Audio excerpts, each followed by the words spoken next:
रायगडाच्या पायथ्याशी काही अंतरावर वाकुक्षी नावाच्या छोट्याशा गावात धनगराच्या कुटुंबात आपला पती आणि छोट्याशा बाळासोबत हिरा राहायची.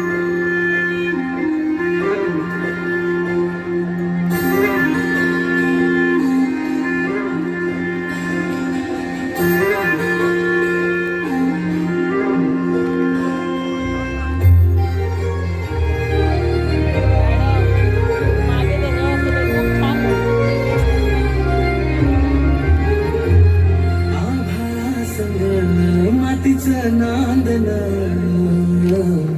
जीव झाला चकवा चांदन आभाळा संग मातीचा नांदन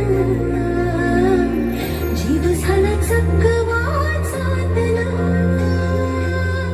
दिवसाच दिस त्यात तारया नभामध्ये दिवसाच दिस त्यात तारया नभामध्ये हो जगन हे ज्ञान झाले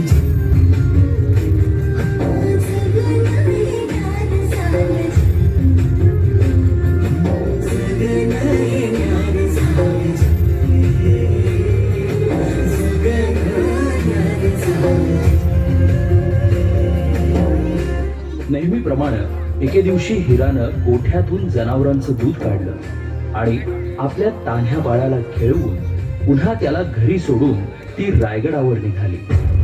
तो दिवस होता कोजागिरी पौर्णिमेचा.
आणि बघता बघता संध्याकाळ झाली आणि गडाचे दरवाजे बंद झाले.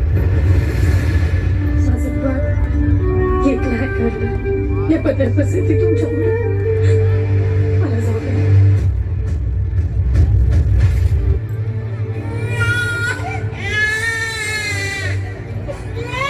जमलेला जीव पुन्हा उमलून येई काने येते हात जेव्हा आई आई आई जमलेला जीव पुन्हा उमलून येई काने येते हात जेव्हा आई आई आई आई आई आई आई आई कुठून तरी रस्ता असेल ना एवढा मोठा गड. पश्चिमेचा कडा आहे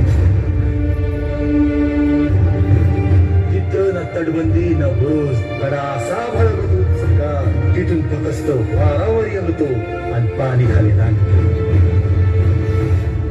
माझं बाळ आई भावाने राहील पाठीशी उभी. आई बाबानीला समधीकडे पोचता येत नाही म्हणून तर तिने आई बनवली. पोटासाठी दरी रोज हिंडते पाऊल कान घेते क्षण क्षण पिरांची चाहूल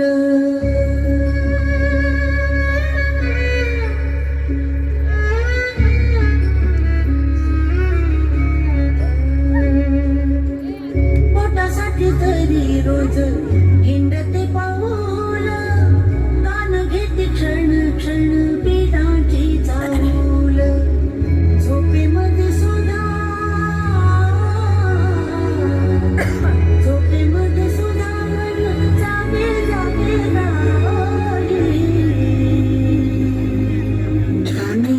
हाक जेव्हा आई आई आई आई आई आई आई आई